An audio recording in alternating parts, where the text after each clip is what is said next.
folks, welcome back to Game Geeks. I'm your host, Kurt Wiegel. Today's episode is a large series of region guides for the Hellfrost setting from Triple Ace Games.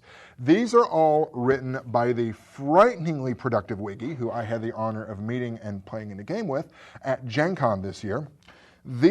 All these products, at the time of this recording, there are 22 of these region guides.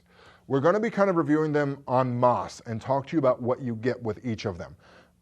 These all focus in heavily on regions that are detailed in the Hellfrost Gazetteer. So we reviewed that a few episodes ago. Go back and watch it again if you haven't yet. And those give you pretty broad strokes of what the world is and what's available in each spot. These really focus in, coming in at 12 pages each, these really focus in highly on one region. Now, like I said, there are 22 of these so far, which is really a lot. We have everything from the Leashlands to Orkmark, the Withered Lands, so you get some civilized areas, some barbaric areas, the Shattered Moor, the Magocracy. Then you get into Heligoland. I've never been able to say this, and I apologize. Ask me how to say Shantar sometime. Earth's Realm, which sort of deals with some of the Earth Elemental Land and Underground. The Witchwood. Then the Great Swamp, Alantaris Isle. Veermark, Royal Mark, most of the Marklands are detailed in here as well.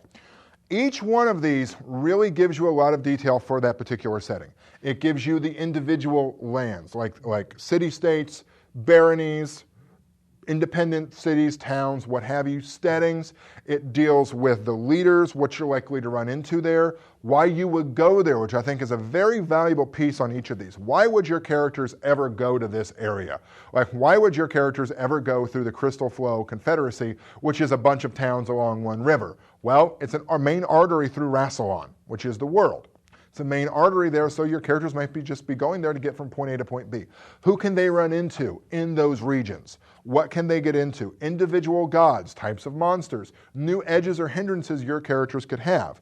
There are new kinds of dragons. There are shadow dragons. There are song magic dragons. Holy days, festival days.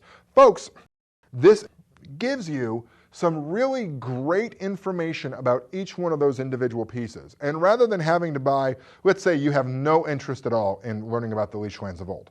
Your game is going to be set in the Magocracy, using all of those wizards and their politics, maybe a little bit into Elantris Isle, maybe some of the nearby regions. You don't give a crap about the Leashlands or the Great Swamp. You don't have to buy those. These aren't bound into one massive tome. They may be one day, but at the time of this recording, they're not. And you can really, I want to run a game set in Chalkis. Well, guess what? You can buy Chalkis, and you don't have to do anything with the Withered Lands if you don't want to.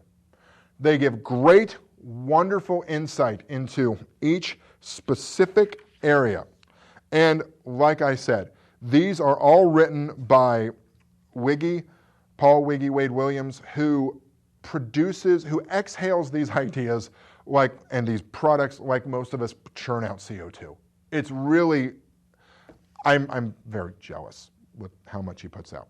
So either way, these are available as downloads off of the Triple Ace Games site. Also there, I'm going to throw another small plug in for this, also for Hellfrost. There are a whole bunch of little freebies that you can also download that give insight to a bunch of different things in the Hellfrost world. There's a pronunciation guide, which, let's face it, I really need. Then there's a section on cattle raiding, what some of the Saxa people do for fun, if you want to. It's like a mini game you can set up where you go into a nearby steading and steal their cows. How to bring family, an extended family into your game. Different types of magic items, legacy magic items that have a history to them. How to use the glory mechanic in those different situations. Rune bennies, so you can take your bennies and mark the runes on them and use those in your game that have different effects. Some different exotic locales, sacred sites, sections on using gem magic, some more sections on the hedge magic, or the sort of like how you can use herbalism in your game. Folks, between the 3 core Hellfrost books and the new Hellfrost adventure book that was just published, the setting guides, that's what this binder is. This is all the setting guides and the Hellfrost freebies that are available on the Triple Ace Games site. This is a very well-detailed, very well-realized world that you can set a fantasy Savage Worlds game in.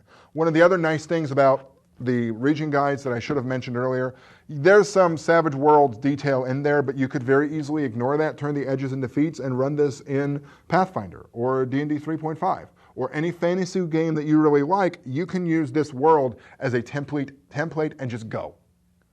And it is a great sort of, I don't want to call it low magic because it's not, but it's not as over-the-top high magic as other fantasy worlds. I won't mention any names, but at Greenwood, I'm looking at you. You have sort of a Germanic Viking background as opposed to some of the more British myths that we get from the Tolkien era. Great fantasy world with a fantastic support and great product for it. For Game Geeks, I'm your host, Kurt Wiegel. Good day and good gaming.